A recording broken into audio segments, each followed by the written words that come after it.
ಇಲ್ಲ ಪಾಸಿಟಿವ್ ಅಂತ ಹೇಳಿದ್ರೆ ಈಗಾಗಲೇ ನಾವು ಎಲ್ಲ ಕಡೆ ಟೆಸ್ಟ್ಗಳನ್ನು ಮಾಡೋದಕ್ಕೆ ನಮ್ಮ ಇಲಾಖೆಯವರು ಕೂಡ ಹೇಳಿದ್ದೀವಿ.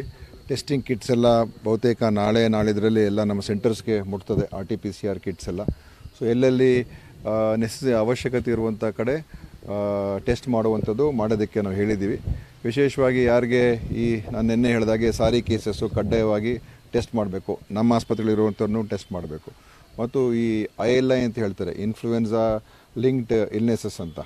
ಸೊ ಅದು ಅಂಥವರು ವಯೋವೃದ್ಧರಿಗೆ ಇದ್ದರೆ ಮತ್ತು ಮಕ್ಕಳಿಗಿದ್ದರೆ ಅಂಥವ್ರಿಗೆಲ್ಲನೂ ಕೂಡ ಟೆಸ್ಟ್ ಮಾಡಬೇಕು ಅಂತ ನಾವು ಹೇಳ್ತಾ ಇದ್ದೀವಿ. ಖಾಸಗಿಯಲ್ಲೂ ಕೂಡ ಮಾಡಿಸ್ಬೇಕು, ನಮ್ಮಲ್ಲೂ ಕೂಡ ಮಾಡಿಸ್ಬೇಕು. ನಮ್ಮಲ್ಲೆಲ್ಲ ಕಡೆ ಟೆಸ್ಟಿಂಗ್ ಕಿಟ್ಸನ್ನು ಈಗಾಗಲೇ ನಾವು ತಗೊಂಡಾಗಿದೆ. ನಾಳಿದ್ರಲ್ಲಿ ಎಲ್ಲ ನಮ್ಮ ಆರೋಗ್ಯ ಕೇಂದ್ರಗಳಿಗೆ ಅದನ್ನು ಅಲ್ಲಿಗೆ ಹಸ್ತಾಂತರ ಮಾಡ್ತೀವಿ. ಸೊ ಅಲ್ಲೂ ಶುರು ಮಾಡಿಕೊಡ್ತಾರೆ. ಆದ್ದರಿಂದ ಇದು ಇನ್ನು ಮುಂದೆ 2-3 ದಿವಸ 4-5 ದಿವಸ ನೋಡೋಣ ಯಾವ ಥರ ಇರ್ತದೆ ಪರಿಸ್ಥಿತಿ ಅಂತ. ದೇಶದಲ್ಲಿ ಯಾವ ಥರ ಇರ್ತದೆ, ನಮ್ಮ ರಾಜ್ಯದಲ್ಲಿ ಯಾವ ಥರ ಇರ್ತದೆ ಅಂತ ನೋಡ್ಕೊಂಡು ನಂತರ ಮತ್ತೆ ನಾವು ಪ್ರತಿ ವಾರ ನಮ್ಮ ಟೆಕ್ನಿಕಲ್ ಅಡ್ವೈಸರಿ ಕಮಿಟಿ ಮೀಟಿಂಗ್ ಮಾಡೋದಕ್ಕೆ ನಾವು ಹೇಳಿದ್ದೀವಿ. ಮೊನ್ನೆನೂ ಒಂದು ಮೀಟಿಂಗ್ ಆಯಿತು. ಇನ್ನು ಬರೋ ವಾರದಲ್ಲೂ ಈಗ ಮಾಡ್ತಾರೆ. ಅದು ನಿನ್ನೆ ಒಂದು ಡೆತ್ ಆಗಿದೆ. ಅದು 17ನೇ ತಾರೀಕು ಬಹುಶಃ ಆಗಿರುವಂಥ ಡೆತ್. ಅದು ಅವ್ರಿಗೆ 84 ವರ್ಷ ವೃದ್ಧರಿಗೆ ಆಗಿರುವಂಥದ್ದು. ಅದನ್ನು ಆಡಿಟ್ ಮಾಡಿಸ್ತಾ ಇದ್ದೀವಿ. ಅವರಿಗೆ ಕೋವಿಡ್ ಪಾಸಿಟಿವ್ ಬಂದಿದೆ. ಆದರೆ ಅವರು 1 ವರ್ಷದಿಂದ ಬೆಡ್ ರಿಡನ್ ಆಗಿದ್ದರು. ಅವ್ರಿಗೆ ಹಿಪ್ ರಿಪ್ಲೇಸ್ಮೆಂಟ್ ಆಗಿತ್ತು. ಆಮೇಲೆ ಅವ್ರಿಗೆ ಏನು ಹಾರ್ಟ್ ಸಮಸ್ಯೆಗಳು ಕೂಡ ಇತ್ತು. TB ಪೇಷಂಟು ಕೂಡ ಆಗಿದ್ದರು. ಸೊ ಎಲ್ಲ ನಾನಾ ವಿಷಯಗಳಿದೆ. ಅದಕ್ಕೋಸ್ಕರ ಅವರ ಒಂದು ಇದನ್ನು ಆಡಿಟ್ ರಿಪೋರ್ಟನ್ನು ನಾವು ಕೇಳಿದ್ದೇವೆ, ಸ್ಪಷ್ಟವಾದಂಥ ಒಂದು ವರದಿ ಬರಲಿ ಅಂತ. ಅದರಿಂದ ನಾವು ಅದನ್ನು ನೇರವಾಗಿ ಇದು ಕೋವಿಡ್ ಬಂದಿದ್ದಕ್ಕೋಸ್ಕರ ಆಯಿತು ಅಂತ ನಾವು ಹೇಳೋಕ್ಕಾಗೋದಿಲ್ಲ. ಆದರೂ ಅದನ್ನು ಪೂರ್ತಿಯಾದಂಥ ಒಂದು ವರದಿ ಬಂದಮೇಲೆ ನಾವು ತಿಳಿಸ್ತೀವಿ.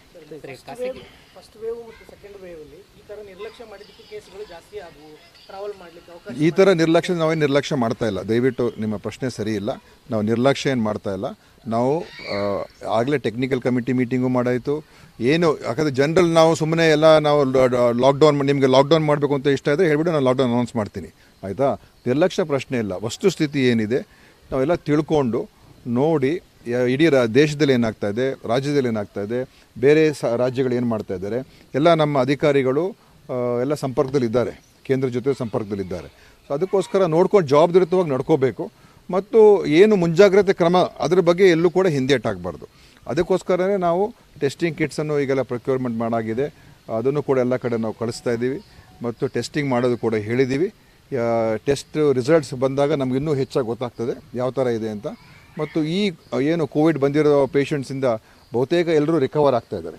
ಯಾರೂ ಕೂಡ ಕೋವಿಡಿಂದನೇ ನರಳುತ್ತಾ ಇಲ್ಲ ಅಥವಾ ಅವರು ಕೋವಿಡಿಂದ ಹೊರಗೆ ಬರೋದಕ್ಕೆ ಸಾಧ್ಯ ಆಗ್ತಾರೆ ಅಂತೇನಲ್ಲ. ನಮ್ಮ ರಾಜ್ಯ ಅಂದರೆ ಇಡೀ ದೇಶದಲ್ಲೇ ಅದೇ ಒಂದು ವರದಿ ನಮಗೆ ಬರ್ತಾ ಇರುವಂಥದ್ದು. ಅದನ್ನು ನೋಡಿಕೊಂಡು ನಾವು ಇದಕ್ಕೆ ಎಲ್ಲ ರೀತಿಯ ಮುಂಜಾಗ್ರತೆ ಕ್ರಮ ತಗೊಳ್ಳೋದಕ್ಕೆ ನಾವು ತಯಾರಾಗಿದ್ದೇವೆ. ಮತ್ತು ಸಾರ್ವಜನಿಕರಲ್ಲೂ ಕೂಡ ಅದೇ ಮನವಿಯನ್ನು ನೆನ್ನೆನೂ ಮಾಡಿದ್ದೀನಿ, ಇವತ್ತು ಅದೇ ಮಾಡ್ತೇವೆ. ನೋಡಿ, ದಯವಿಟ್ಟು ಎಲ್ಲೂ ಕೂಡ ನಾನು ನೆನ್ನೆನೂ ಹೇಳಿದ್ದೀನಿ, ಆ ಒಂದು ಪರಿಸ್ಥಿತಿ ಇಲ್ಲ.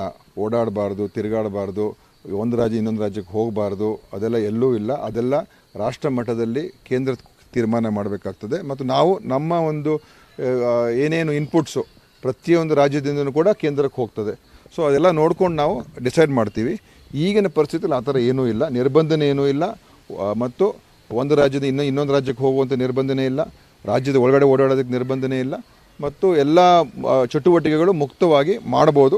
ಯಾವುದನ್ನು ಕೂಡ ನಾವು ಸದ್ಯಕ್ಕಂತೂ ತಡೆ ಹಿಡಿಯುವಂಥ ಪ್ರಶ್ನೆ ಯಾವುದಿಲ್ಲ. ಗೌರ್ಮೆಂಟ್ ಆಸ್ಪತ್ರೆಗಳಲ್ಲಿ ಎಷ್ಟು ದಿನ ಟೆಸ್ಟ್ ಮಾಡ್ತಾ ಇರಲಿಲ್ಲ, ಈಗ ಖಾಸಗಿ ಆಸ್ಪತ್ರೆಯಲ್ಲಿ ಪಾಸಿಟಿವ್ ಆಗ್ತಾರೆ, ಅವರು ಸರಿಯಾದ ರೀತಿ ಲೆಕ್ಕ ಕೊಡ್ತಿದ್ದಾರೆ, ಅದು ಕೊಡೋದಕ್ಕೆ ಒಂದು ಕ್ರಮ ಆಗುತ್ತೆ ಅಂತ ಈಗೆಲ್ಲ ಟೆಸ್ಟ್ ಮಾಡಿದವರೆಲ್ಲ ರಿಪೋರ್ಟ್ ಅಪ್ಲೋಡ್ ಮಾಡ್ತಾರೆ, ರಿಪೋರ್ಟ್ ನಮಗೆ ಬರ್ತದೆ. ನಾವು ಕೂಡ ನಮ್ಮಲ್ಲಿ ಟೆಸ್ಟ್ ಮಾಡೋದಕ್ಕೆ ಈಗೆಲ್ಲ ಕಡೆ RT-PCR ಕಿಟ್ಸನ್ನು ನಾವು ಸರಬರಾಜು ಮಾಡ್ತಾ ಇದ್ದೀವಿ. ಸೊ ನಮ್ಮಲ್ಲೂ ಟೆಸ್ಟಿಂಗ್ ಮಾಡೋದಕ್ಕೂ ನಾವು ಈಗ ಹೇಳಿದ್ದೀವಿ. ನಮ್ಮಲ್ಲೂ ನಡೀತದೆ, ಖಾಸಗಿಯಲ್ಲೂ ನಡೀತದೆ. ನೋಡಿಕೊಂಡು ನಾವು ದಿನನಿತ್ಯ ಅದನ್ನು ನಾವು ಮಾನಿಟರ್ ಮಾಡ್ತೀವಿ.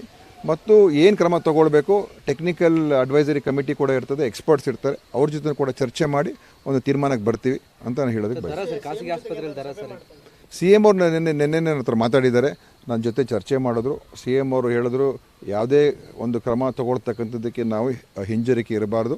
ಎಲ್ಲ ಆದರೆ ತಜ್ಞರ ವರದಿ ಮತ್ತು ಎಲ್ಲ ಒಂದು ಕೇಂದ್ರದ ಅಭಿಪ್ರಾಯ ಕೂಡ ತೆಗೆದುಕೊಂಡು ಏನೇನು ಕ್ರಮಗಳು ತೊಗೊಳ್ಬೇಕು ಎಲ್ಲ ಮಾಡೋದಕ್ಕೆ ಅವರು ನನಗೆ ಹೇಳಿದ್ದಾರೆ.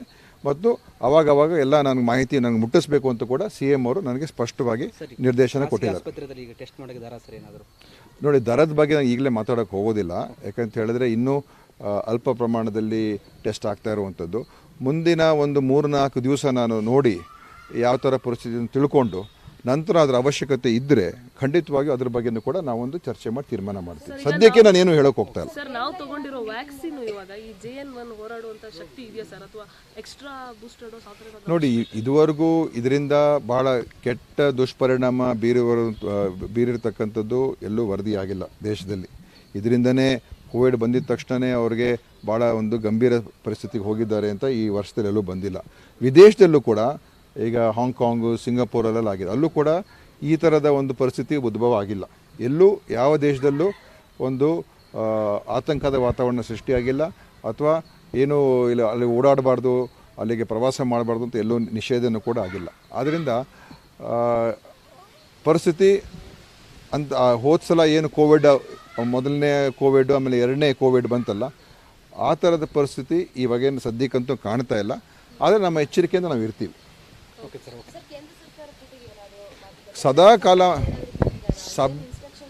ಸಭೆಯನ್ನು ಕರೆದಿಲ್ಲ. ಅವರು ನಮ್ಮ ಅಧಿಕಾರಿಗಳು ಕೇಂದ್ರದ ಅಧಿಕಾರಿಗಳ ಜೊತೆ ಚರ್ಚೆಯಲ್ಲಿ ಇದ್ದಾರೆ. ಅವರು ಕೂಡ ಕೆಲವು ಮಾಹಿತಿಗಳನ್ನು ಕೊಟ್ಟಿದ್ದಾರೆ. ನೀವೆಲ್ಲ ಮಾನಿಟರ್ ಮಾಡ್ತಾಯಿರಿ ಮತ್ತು ಏನು ಮುನ್ನೆಚ್ಚರಿಕೆ ಕ್ರಮಗಳನ್ನು ಈಗಾಗಲೇ ನಾವು ಏನು ಹೇಳಿದ್ದೇವೆ ಅಷ್ಟಕ್ಕೆ ಸಾಕೀಗ. ಬೇರೆ ಇನ್ನೇನು ವಿಶೇಷವಾದ ಕ್ರಮ ಸದ್ಯಕ್ಕೆ ತೊಗೊಳ್ಳೋದು ಬೇಡ. ನೀವು ಜನರಲ್ಲಿ ನಿಗಾ ವಹಿಸ್ಕೊಂಡು ಎಲ್ಲೆಲ್ಲಿ ಟೆಸ್ಟ್ ಮಾಡುವಂಥದ್ದಕ್ಕೆ ಅವಕಾಶ ಮಾಡಿಕೊಡಿ. ಮತ್ತು ಯಾರಿಗೆ ರಿಸ್ಕ್ ಇರ್ತಕ್ಕಂಥ ಕ್ಯಾಟಗರಿ ಇದ್ದಾರೆ ಜನ, ಅವರು ಸ್ವಲ್ಪ ಎಚ್ಚರಿಕೆಯಿಂದ ಮಾಸ್ಕ್ ಹಾಕ್ಕೊಂಡು ತಿರುಗಾಡುವಂಥದ್ದು, ಅಂಥ ಜನ ಅಂತೂ ಕಡ್ಡಾಯವಾಗಿ ಮಾಸ್ಕ್ ಹಾಕೊಳ್ತಕ್ಕಂಥದ್ದು ಕೂಡ ನಾವು ಹೇಳಿದ್ದೀವಿ. ಅವರು ಅದೇ ಹೇಳಿದ್ದಾರೆ. ಸ್ಕೂಲ್ ಇನ್ನೂ ಸಮಯ ಇದೆ.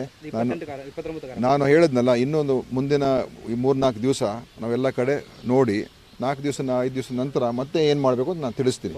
ಈಗಲೇ ಆ ವಿಷಯದ ಬಗ್ಗೆ ನಾವೇನು ತೀರ್ಮಾನ ತೊಗೊಂಡಿಲ್ಲ. Thank you.